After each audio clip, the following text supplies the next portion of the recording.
Hi friends, welcome back to our channel simple cook book. ఈరోజు మనం ఈ వీడియోలో ఎంతో రుచికరమైన పెసర్ దోశని ఎలా తయారు చేసుకోవాలో చూద్దాం. ఇది మనం ఉల్లిపాయ కారంతో తింటే చాలా టేస్టీగా ఉంటుందండి.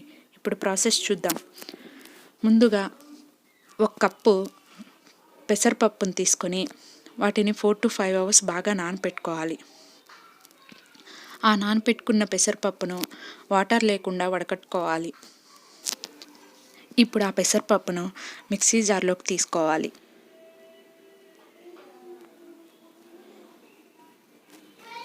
అందులో మనం 1 టేబుల్ స్పూన్ సాల్ట్ వేసుకొని బాగా గ్రైండ్ చేసుకోవాలి. చూడండి, మనం వీడియోలో చూపించిన విధంగా గ్రైండ్ చేసాము.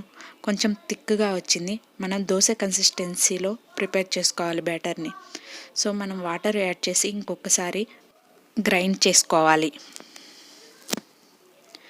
ఇప్పుడు మనకు దోశ కన్సిస్టెన్సీలో పిండి రెడీ అయిపోయిందండి. దీన్ని ఒక బౌల్లోకి తీసుకొని పక్కన పెట్టుకోవాలి.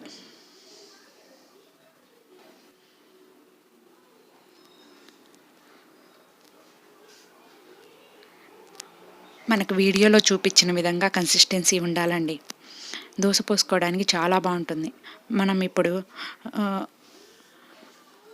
ముందుగా కట్ చేసి పెట్టుకోవాలండి. ఉల్లిపాయలు, కొత్తిమీర, పచ్చిమిర్చి, కొద్దిగా జింజర్ అండ్ జీలకర్ర. స్టవ్ వెలిగించి దాని మీద ప్యాన్ పెట్టి అది కొద్దిగా హీట్ అయిన తర్వాత పిండిని దోశలాగా వేసుకోవాలి. ఇది కొంచెం తిన్నగా వచ్చేటట్లు వేసుకోవాలి. ఎడ్జెస్ కూడా బాగా తిన్నగా రావాలండి. తిక్కుగా ఉంటే ఉడకదండి.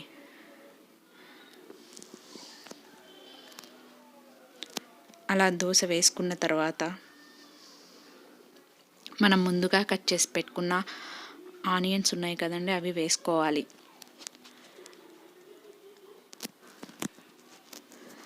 ఇప్పుడు మనం ముందుగా కట్ చేసి పెట్టుకున్న అల్లం ముక్కల్ని యాడ్ చేసుకోవాలి. కొద్దిగా జీలకర్రను కూడా వేసుకోవాలండి. ఇది జీర్ణ వ్యవస్థకు బాగా పనిచేస్తుంది. ఇప్పుడు మనం కొద్దిగా కట్ చేసి పెట్టుకున్న కరివేపాకును వేసుకోవాలి. ఇది మంచి ఫ్లేవర్ ఇస్తుందండి. ఇప్పుడు గ్రీన్ చిల్లీస్ని యాడ్ చేసుకోవాలి. ఇలా మొత్తం యాడ్ చేసుకున్న తర్వాత మనం అందులో 1 టేబుల్ స్పూన్ ఆయిల్ వేసుకోవాలి. ఇది మనం దోశ తిప్పట్లేదండి, ఇలానే వేసుకుంటున్నాం. ఎందుకంటే మనం ఇవన్నీ వేసినప్పుడు దోశను ప్యాన్ కతుక్కునే ఛాన్సెస్ ఉన్నాయి. సో మీడియం ఫ్లేమ్లో పెట్టి బాగా ఉడికించుకోవాలి. మనకి పెసలు చాలా ఆరోగ్యానికి మంచిది. దీంట్లో విటమిన్స్, ప్రోటీన్స్ బాగా లభిస్తాయి. ఇవి మనకి వేడిని తగ్గిస్తాయండి. పెసలు మన చర్మాన్ని కూడా బాగా కాపాడుతాయి.